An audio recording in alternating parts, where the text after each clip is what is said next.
Okay.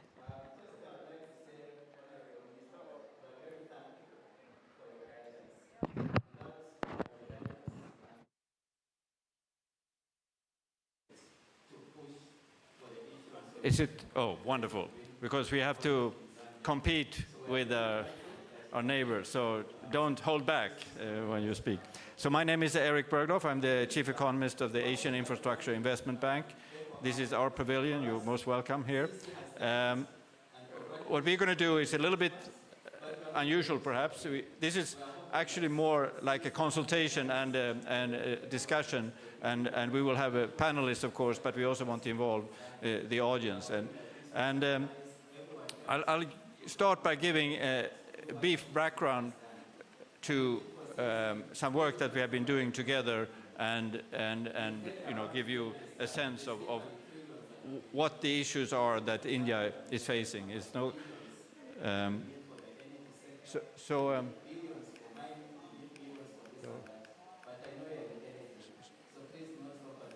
Sorry, there's a missing there, but anyhow, so I can use this slide actually to explain what we are about. So this is, I said, a collaboration between AIIB and two Indian leading research institute and think tanks. So it's the CEW, the Council for Energy, Environment and Water, right? And then we have the CPR, the Center for Policy Research, and we also have a representative.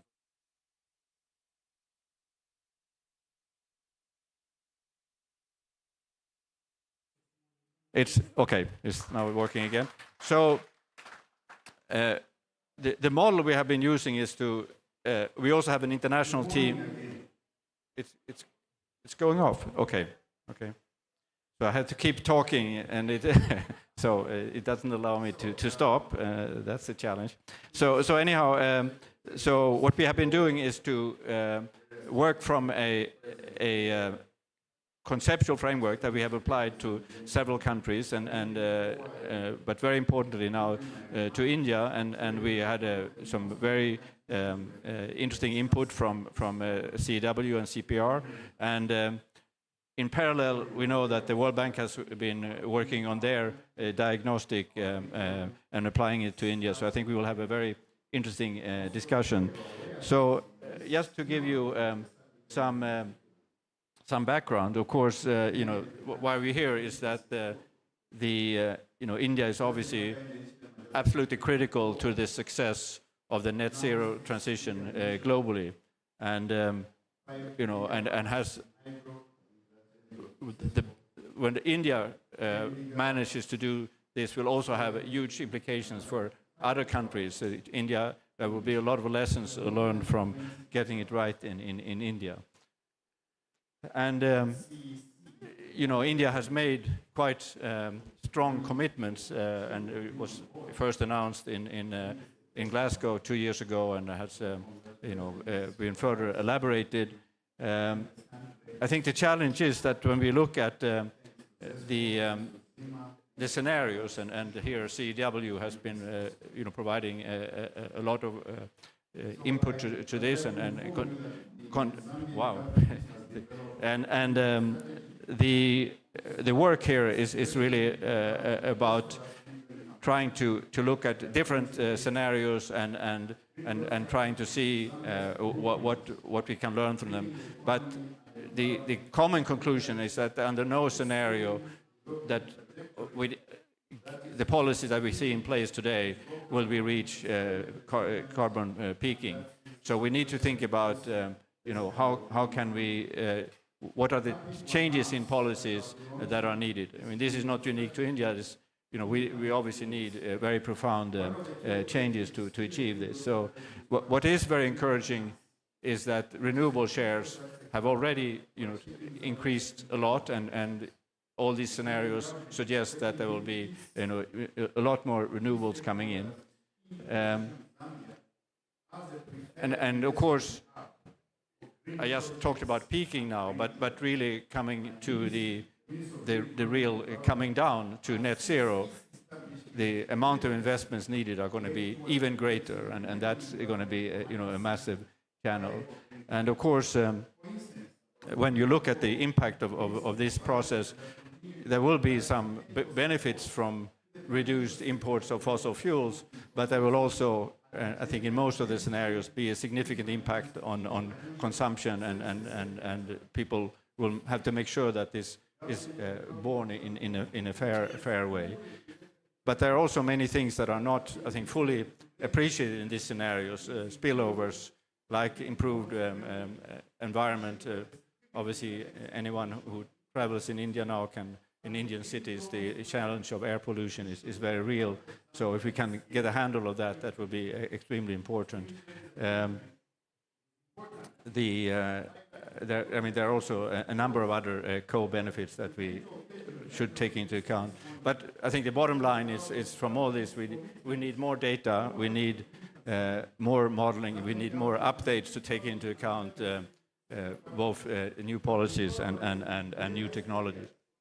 So I think if we were to summarize the challenge that India is facing, it's about changing its state-owned institutions, both SOEs and state-owned financial institutions are heavily overexposed in the fossil sector and will need fundamental transformation. The private sector has been very important for the greening and new technologies, but we need to get the state-owned sector into this game much more than today. The green technology adoption, China has managed to play a very important role when it comes to pushing the green technology. India has not so far been very successful, but it will need to do a lot of adoption, and we see already that coming out very powerful. The critical element of this is going to be to get carbon pricing working, and in India, and we will hear more from this from our panelists, India is progressing there, but there's a lot of additional work to be had to really get this both implemented and then to a level and a coverage that's needed. And if carbon pricing is not sufficient, and we have but we'll need a lot more coordination, and there's a special challenge in India with its federal structure, a lot of variation across states in state capacity. All that will have to be part of this coordination. And finally, and here is of course where the Indian government has put a lot of emphasis on making sure that this transition happens in a just way. So I'm not going to go into the details here, but the conclusion is, and this is where we have had some very valuable contributions also from CPR, thinking through what are the institutional changes that are needed, how are we going to implement these all government policies, the greening of the entire financial system, the greening of the fiscal system, greening of monetary policy, the greening of regulation and legal system. All that is a fundamental challenge that India is facing, and how can that be implemented? That's where there's a choice between sort of market-based and non-market-based methods, and of course we want to get to market-based method, but in the lead up to that, before that we get really starting to bite, we need non-market-based policies, regulatory instruments, procurement, investment, R&D policies. It's really ultimately about industrial policy. Net zero transition is ultimately about industrial policy, and we've seen that also in advanced countries now becoming a realization.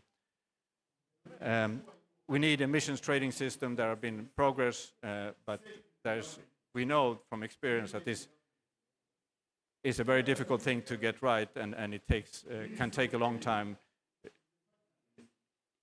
India cannot afford to let this take so much time. So it's very important to absorb the experience from other countries and again, get it right. There are many people on this panel who can say a lot about this. And of course, the other side of this is the voluntary carbon market, the offsets, and you need to get these things working together. So it's both, as I said, a choice between market-based instruments and non-market-based instruments, but also within market-based instruments to get these two aspects to complement each other. We need to get the Indian banking system much more involved, and of course that starts in some way at least with the central bank and getting their role to show the climate exposures in the financial system, bring that out, create transparency around that, and then of course put pressures on the underlying borrowers to pursue these damage. And I must say, and it would be interesting to hear the panelists' reflection on this, but when I talk to both the central bank and to banks in India, we are not in a good place, and we need to think about how we can move that process forward. Here is some reflections that CPR contributed, and how can we get a more powerful institutional context, and we need to have entities that really look at how do we get this all-government process implemented. How do we, there's a lot of experience internationally for creating this kind of climate committees, climate commissions to make sure that you constantly challenge different parts of the government, but also make sure that new insights in terms of policies, research, technologies, all that needs to be integrated into the government process. And this is where these kind of, so a climate cabinet, where the PM chairs is a low carbon development commission and an exco on climate. So all these things are ideas that could be part of an institutional framework to push this agenda in. Maybe the last thing I will mention now is that it's going to be extremely hard for India, or if not impossible, to do this on its own. It will need capital from the outside, and this is where we have done similar work in China, and of course China is in a very different situation there. And so how do we get an arrangement that could work for India? And it's not about copying what has been done, I think, for other countries through the JETPs or country platforms. It has to be on a different scale, a different type of engagement. We are just in the very early days of thinking about what that would look like, but I think it is essential to make progress on the Indian challenge to find that way of working with India, or India working with the international community. Finally, well, maybe the absolute last thing I will say is that as part of its, I think, quite successful G20 presidency, recently India launched something they call LIFE, which is Lifestyles for Sustainable Environment. And I think that is a real contribution to the debate, adding the kind of behavioral, if we want, or behavioral economic dimension to this. What are the kind of lifestyle changes we need to have? How do we make sure that this burden of adjustment is shared broadly among the population, and how do we measure progress in a systematic way when it comes to behavior? I'll stop here.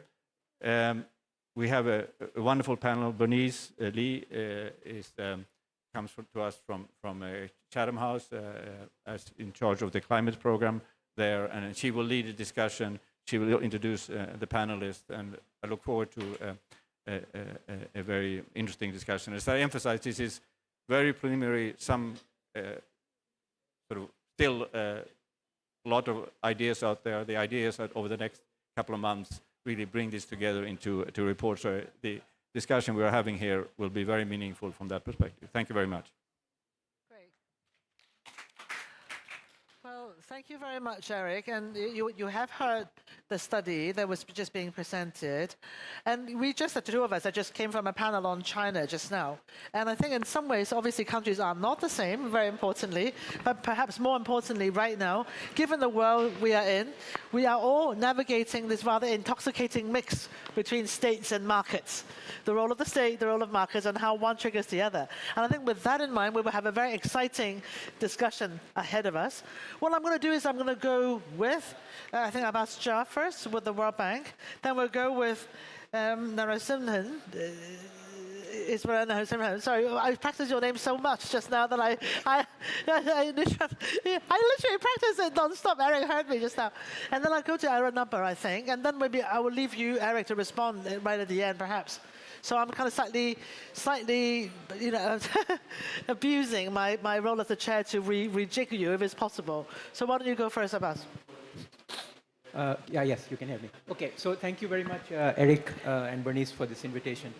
So I want to begin by saying that, the famous economist Joan Robinson had once said about India that anything you say about India, the opposite is also always true. Now, in this context, I want to sort of paraphrase her and say that any recommendation you make to India, there are at least 2 expert committees that have already said that. So the problem in India is not the what, but it is the how. And let me just sort of drill down a little bit on the net zero. So in any net zero scenario, you have to sort of follow the emissions, right? Like following the money. So in India, 37% of the emissions come from the energy sector.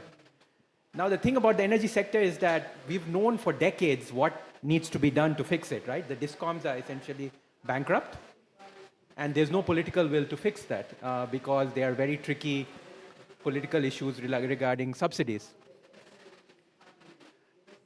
The way to do it, in my view, is that you need tariff rationalization over time. You need direct benefit transfers so that you're protecting the most vulnerable. And at some point, and of course you need smart metering and so on. And at some point, the DISCOMs should be privatized. Now, how you do that, that is something that I really can't say. Maybe Arunabha has some ideas on this, but this is perhaps one of the most difficult policy issues that we face in India. Because essentially, you can't go to net zero or, a significant amount of renewable energy without fixing the DISCOMs. So I think that's point number 1. Then point number 2, which again, sort of the politics has become very tricky, is agriculture. So 17% of emissions come from the agricultural sector. Now here too, again, the solutions are known. So for example, and in fact, it's related to the air pollution problem that we face in Delhi. Just a few weeks ago, I think the air quality hit like 800 or something like that. And essentially, the problem is that Punjab and Haryana and the surrounding states of Delhi, they should not be growing wheat and rice. That is the problem. And it is well known that that is the problem. So then the question is, how do you move those farmers away from growing wheat and rice to something much more value added and less polluting? Again, here I think it's a combination of direct benefit of transfer, replacing the minimum support price with something more market-oriented. But the problem is, again, that the farm reform bills a couple of years ago ran into trouble. And now, politically, it's very tricky for any government to try and address that issue. So, as institutions like the World Bank or AIIB, we need to help the government think through the politics of this, the political economy of it, and maybe give examples from other countries on how they've addressed that.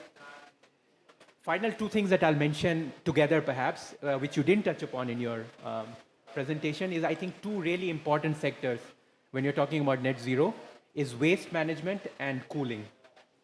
And cooling especially, the IEA came up with a report last week where they estimated that if in a business as usual scenario, that the energy consumption from air conditioners alone in India will grow 9 times by 2050, and it will equal the entire energy consumption of the African continent today.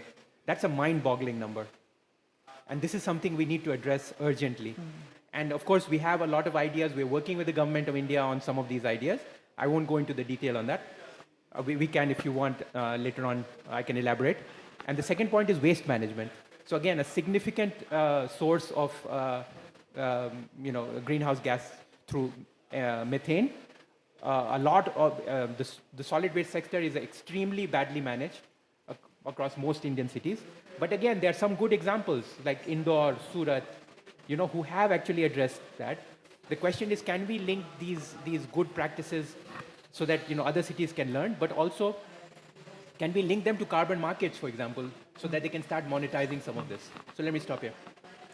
Brilliant, that's great, and very succinct, sticking to your time, and also reminding us a couple of things. One is that politics tricky everywhere actually sometimes helps to use example from other countries to help unlock some of the problems domestically. Second, sectors, you mentioned obviously agriculture, waste management, and etc. So we can all come back to some of these questions later. And also I want to sort of emphasize the last thing one of the things you mentioned, which is not just tricky politics, but also the need for value addition and industrialization, which is aspiration for everybody. So I think it's good to sort of clock these as some of the considerations as we think through some of the questions that Eric raised for us. So next up I'm going to go for Iswaran, if I may, Associate Professor, Center for Policy Research, who, as Eric mentioned, is also part of this, has contributed to the study as well. Yes. Yeah.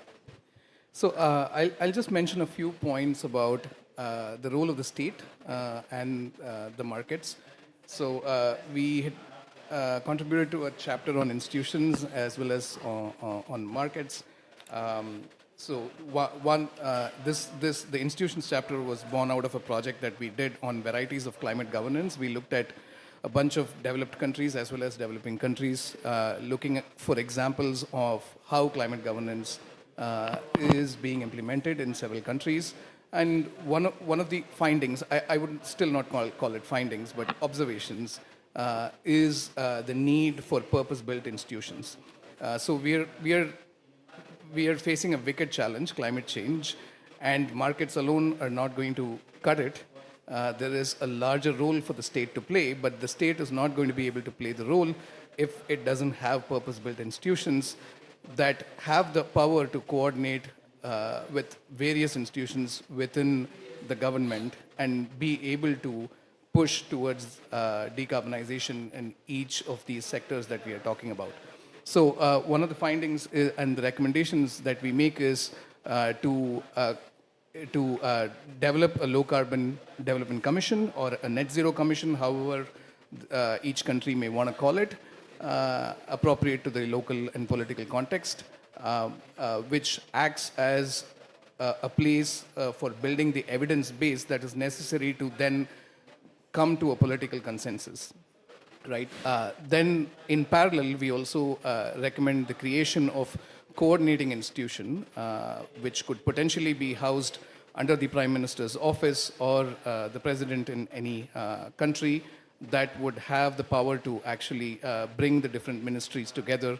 It's a better form of interministerial coordination and both the political coordinating committee and the Low Carbon Development Commission would have to have the backing of a climate law potentially. So we've been arguing for a climate law, a law that's much less regulatory on the need to achieve net zero by a certain date, but rather much more enabling in terms of being a guiding force for various ministries to give a mandate to the different arms of the government to actually coordinate on this issue with the Low Carbon Development Commission and the coordinating committee, the political committee. So this we think is absolutely essential because for a wicked problem like climate change that requires a large-scale structural transformation of the economy, you first need a strategy.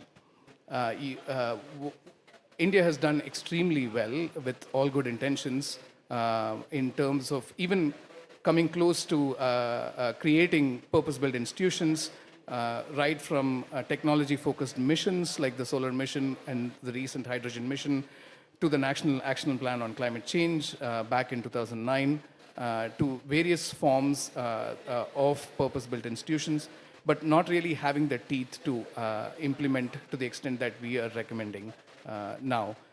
And once we have institutions set up to develop a strategy and the institution that can provide the evidence base, we think the state will be much more equipped to steer the markets. I don't know about the political viability of doing these things, but this is what we think is needed in a country like India, based on the study that we did on the institutions. On the markets, I'll just keep my comments to a few things. One, in the modeling studies that exist and inform Indian policy making today, including the model from CEW, the model that we have been using, we've also compared a bunch of other models. One of the biggest observations is that in the Indian case, carbon pricing is not an effective environmental policy. It's not an effective decarbonization policy if you project and look at decarbonization policy pathways. But it's an extremely important fiscal policy. As the society decarbonizes, India is going to lose significant amount of revenues from fossil fuel taxation. Both central government and state governments in India are heavily dependent on fossil fuel tax revenues for welfare spending, and that's going to dry up in a decarbonizing situation. And a shift from dependence on fossil fuel taxes to a dependence on carbon taxes is absolutely necessary, but that again has to happen in tandem with flow of international climate finance to kickstart India's energy transition, without which implementing a domestic carbon taxation in a country where there is significantly high implicit carbon taxes already in the system would be difficult. And the second, carbon pricing has to be part of a larger green industrial policy mix that is coordinated with this strategy that I'm talking about for successfully undergoing the energy transition. I'll stop here and probably discuss more points later. Brilliant, thank you. I just want to say, ladies and gentlemen, I've got a very disciplined panel here who are all very succinct. And also, I just want to pick out a quick few things, which is the importance of focusing on institutions that may outlast politics. I mean, we'll never say never, obviously, but we certainly have the climate change, for us in the UK Climate Change Act, that somehow help us navigate changes in politics. So if lessons learned from other places is something to go by. Also, what you mentioned as well about fiscal versus carbon. In the end, is money. In the end, is also whatever I presume in different contexts works better would be the one, especially if you can deliver multiple objectives. Assuming the same thing that we are talking about carbon policy, that we need carbon policy to deliver social objectives, it's also the same the other way around, that perhaps other policies have also got to deliver carbon and climate objectives, not just whatever is said to do. So being able to see this mixed together perhaps is part of the way we can navigate. Now, according to the agenda, I should go back to Eric now, but do you mind if I go, do you want to come in now, or should we come back to you later, Eric? Brilliant, I can go Arunabha. Brilliant, excellent. Arunabha Ghosh? Thank you, Bernice, and thank you, Eric, for inviting me here. And of course, it's been a privilege to partner with AIIB. In fact, I was with your chairperson in Seoul just a few days ago. I don't want to just comment on what the sort of joint study is, but I wanted to actually highlight a different way in which these contradictions that Abbas very rightly pointed to could be navigated. I think we are not yet at the stage where all the low-hanging fruit have been grabbed. We've grabbed a fair amount of low-hanging fruit, when it comes to the role of the state versus the market. Again, as Ishwaran was saying, I think the state did create the market that didn't exist in many sectors in our decarbonization story. In 2010, we could have gone down the feed-in tariff route. We went down the reverse auction route, saved the fisc, and actually brought solar prices down from 18 rupees at that time down to 2 rupees a kilowatt hour. Right? In terms of cross-learnings, I think some countries in Europe should be learning from India than the other way around. Right? And that's what has helped this massive increase in renewables, even pure renewables at over 130 gigawatts now. But having grabbed some of that fruit, there's still a problem. And that problem or opportunity is how much of this domestic resource mobilization are we still tapping into? Our state-owned commercial banks really have the largest kind of portfolio of outstanding credit, about $1.7 trillion.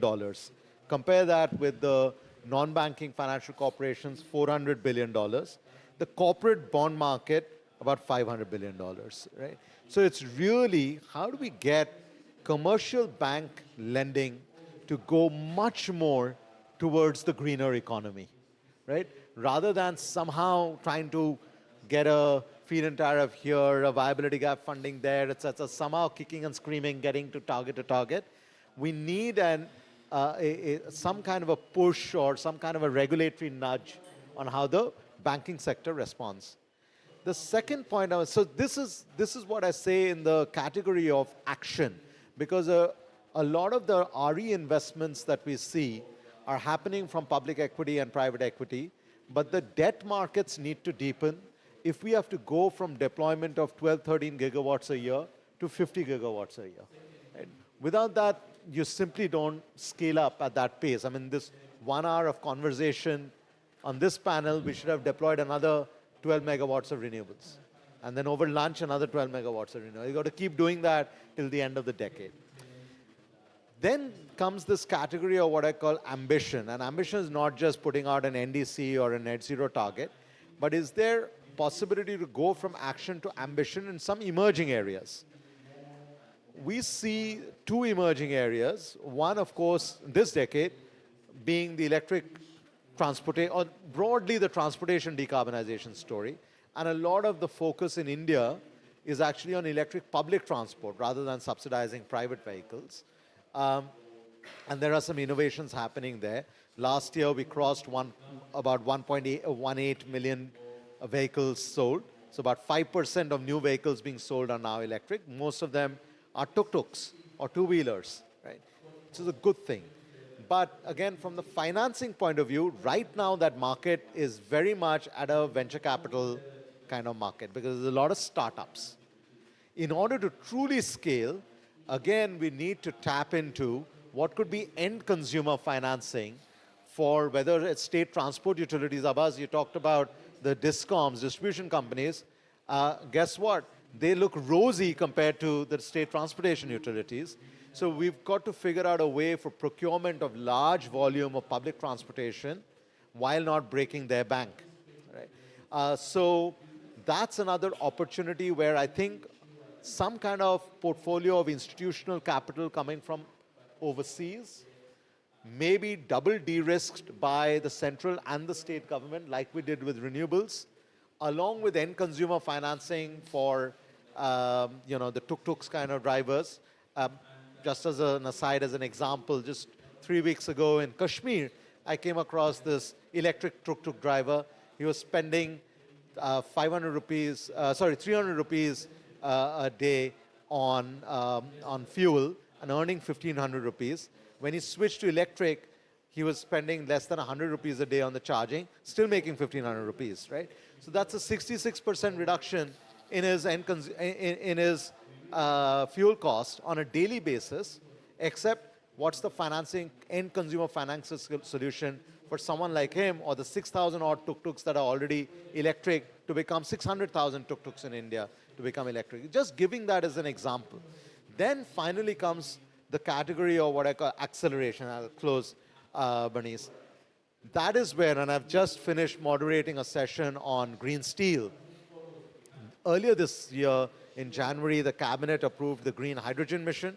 It's the second largest green hydrogen mission in the world after the United States. 5 million tons of production targeted for 2030. Now, the green hydrogen people will say, who's going to buy my green hydrogen? So then we go knocking, okay, are the steel producers interested? So we just published a marginal abatement cost curve for net zero for our steel industry in India.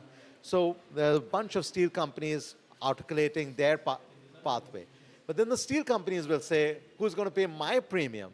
So then it again goes back to what is the final embedded product in which, what is the final product in which steel is embedded? So what I'm saying here is for targeting that kind of acceleration for really heavy decarbonization, I think we've got to go back to some of the financial regulatory reform on the institutional side. Ishwaran has made a very important point about the policy institutions I think we need to reform also the financial institutions, the standardization and the signals that our ESG framework gives out. How do we double down, triple down, quadruple down on the green bond markets, notwithstanding rising interest rates in the United States? So that would, I think, help to accelerate some of the really interesting story that will play out in India.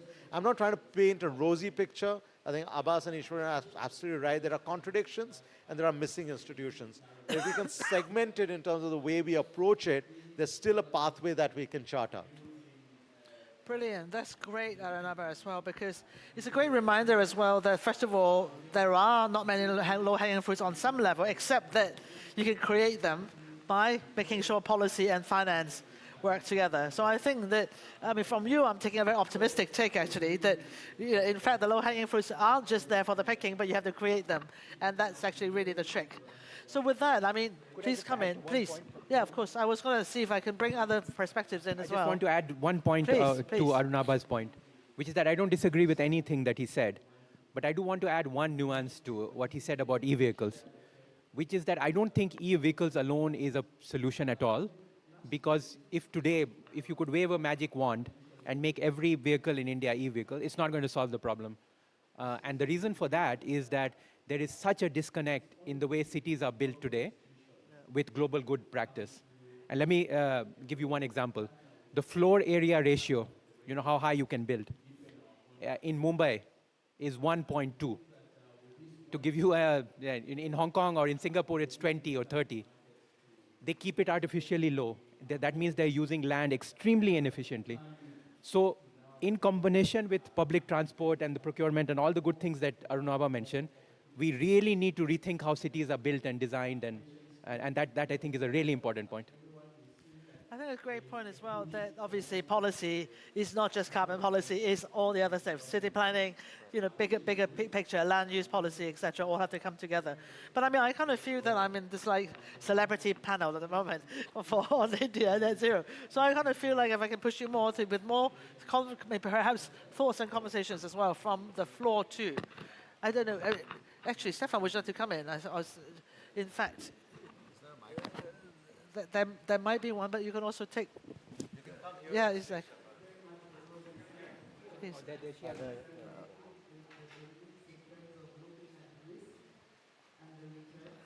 Please. Great. Yeah. You have to switch it on, I think. I think it's off. Oh.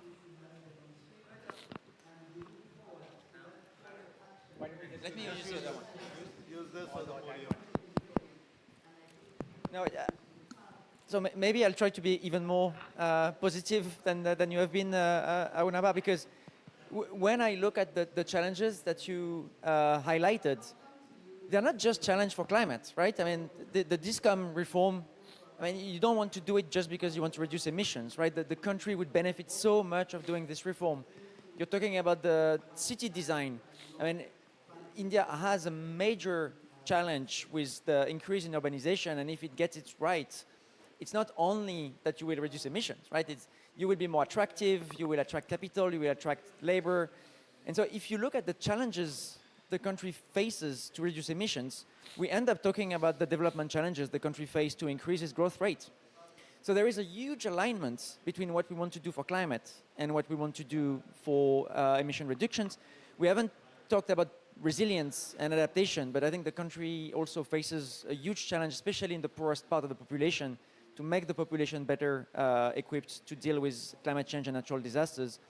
So you talked a lot about the politics, and I'm wondering if the politics wouldn't be much easier if we framed all of those challenges as challenges for economic growth and progress, and how, well, they help also for climate, which is great, but mostly in the political terms. And you mentioned carbon pricing and subsidy reforms and so on. We know it's difficult, and we know it works when it's presented as a good policy for development and poverty reduction, and certainly not as a global climate change policy, right? This is a recipe for backlash. So I'm just wondering if, and maybe a comment on your report, if starting a bit more on the challenges for growth and building on this wouldn't make it a little bit more easier to just present those solutions.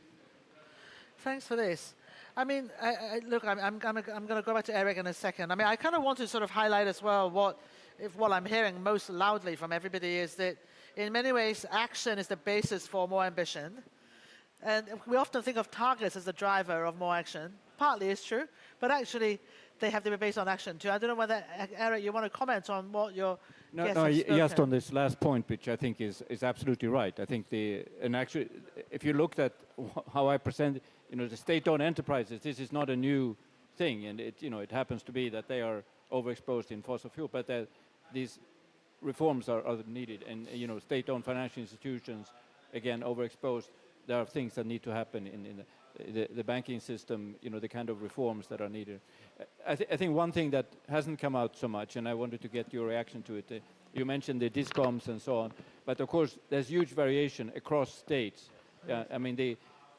So this to me, it goes also to this, general development challenge that India faces is how do you bring along all states and how do you bring this kind of perspective to state government? Because our experience, India is by far the largest country operation for AIB, is that, the variation across states is the single most important obstacle to progress. And everything happens when it comes to infrastructure, basically at the state level. And how do we break that challenge?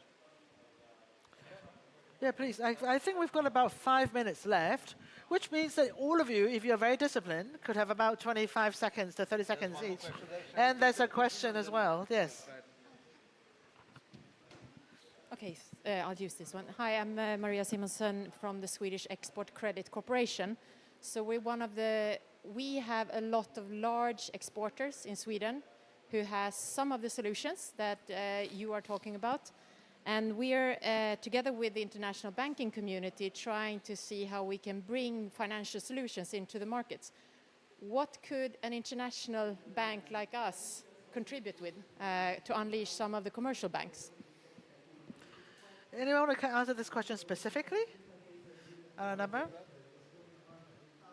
So look, financing in India is becoming increasingly irrelevant. I have to be blunt about that. We were in a meeting with a former Secretary of Department of Economic Affairs, and he says, look, the World Bank lends to us in a year what my Deputy Secretary budget borrows in a week. So our financing, the external financing, is not that important. I'm not saying it's completely irrelevant, but so you have to bring financing plus. You have to bring something over and above the financing, including global knowledge. And I think more and more, organizations like ours, including yours, we need to design platforms where, the World Bank can put in money, AIIB can put in, Sweden can put in money, but the government of India can put in its own money and sort of help them improve their systems. I think that's where the future is. I fully subscribe to this point that Abbas just made. Talking about Sweden itself, I've lost track of the number of times I've gone back and forth in the last year or so, because Sweden and India are deeply working together on industrial decarbonization. Lead IT is just getting on the second phase. But to Abbas's point, it is finance plus the tech, and the tech not as a transfer but as a co-development. So India has an opportunity to co-own that intellectual property. It's not about giving it away for free. It's actually, we want to be part of that new tech future. So that's really where, if you can, because again, going back to the green steel point, there are steel companies ready to try things out. They're maybe even ready to lend out one of their blast furnaces, etc. But that initial catalytic capital might be missing. So if that comes, along with a World Bank injection as well, and a co-financing from government, and you go ahead and build the first green steel plant in India, right? That's a story for the world, right? But to the point about Eric's point, and to your point as well, I think the nuance that also has to be brought in is about states. Because some of the modeling that we did for the study showed that for the economy as a whole, the sort of negative GDP impact is actually quite insignificant. But for some very natural resource, or rather fossil fuel resource dependent states, there is a non-trivial negative impact on their state GDP. Which then goes back to the point Ishwaran made about carbon pricing and its role on the fiscal. Because it's not fiscal today. It's like if that same fossil fuel resource dependent state also is going to get hammered by climate risks, and you're then paying out billions of dollars of insurance in one form or the other to your farmers or to your fisher folk, then you've got to discount that as well to figure it out in terms of what is my fiscal savings against climate risk, which then helps to offset some of the negative GDP impact that I am foreseeing. So I just want to address your question about, that states are very uneven and there's some very good practices and then some very bad ones. I think you're on to something very important, which is that, again, as external agencies, one of the best things we could do is help set up this knowledge sharing between states. And I'll give you an example of that. When I worked in China many years ago, one of the things we did was we set up this weekly, it was almost like a conference call, but it was through video, where we would link up all the mayors around one topic. So it could be solid waste management on one day, it could be something else on the other day. And then some mayor would say, okay, this is how I solved it. And then others would ask questions. I think we need to more and more invest in these kind of platforms for knowledge sharing across Indian states, because there's a lot that they can learn from each other, and that's much more powerful than any external agency telling them. It's really heartwarming to think a big country like India can do that, because I know Sweden does that a lot, but Sweden is a much different scale in the comparison. So it's great to hear that this is still doable. I wonder whether, Eric, you would like to have your final words, and Isren, and then Eric will have the final words. I was going to give him the last word, Isren, but then go. I just want to reply to what Stefan brought up here. At the end of the day, if you can show economic benefits in the energy transition, it is going to be politically viable and sellable, right? So the fossil fuel taxation story, if you can't compensate for that, you can't sell the transition to any state in the country, leave alone the central government. And Arnab is totally right in saying that states that heavily dependent on fossil fuel revenues are going to suffer, and we have to find alternative ways to finance and compensate for those revenues, but also put those revenues to use in a way that alternative livelihood options can be created in those states. So it has to be a development story, the transition. The second is industrial policy. The co-development of technology is precisely what India needs. We see this big trend of deglobalization happening, of course, post-COVID due to diversity of supply chains, etc., but also rightfully in the political context in which different countries are situated. Every country wants to create jobs and show economic benefits and sell the energy transition to their own populations. But what that also means is that we go through this dangerous path of deglobalizing completely, and we wouldn't want to do that. But rather, a better story is to actually co-develop technologies, co-share intellectual property, and make sure that this transition is going to be beneficial economically across different partners that are willing to do that. It's brilliant. Thank you so much. That's great. In fact, that was going to be my conclusion. So No, you've said I it. just want to thank everybody for all the input, and we'll definitely have a lot of work left to do, and look forward to involving all of you. Thank you. Well, thank you. And with that, let me wrap up the session to say thank you to all the panelists. I thought were excellent, but also more importantly, reminding us of how, well, we may not have all the solutions in the world, but at least co-learning is one thing we can do to better together. And indeed, we are driving while we are building the engine at the same time, while retiring the old one. So the premium on co-learning is more than ever. As a result of which, we have to try to find a way to do better together and make money go a longer way. What Stefan said is absolutely right, except that all the money in our public or private has to go a long way to do everything. We have to align all the national objectives as well as the carbon and climate and resilient ones as well. So with that, I'm excited to see more results from India coming forward as we enter this rather exciting inflection point in the world, turning, obviously, ambition from action the other way around, action into ambition, not just ambition into action. With that, please join me in thanking our excellent panel. Thank you.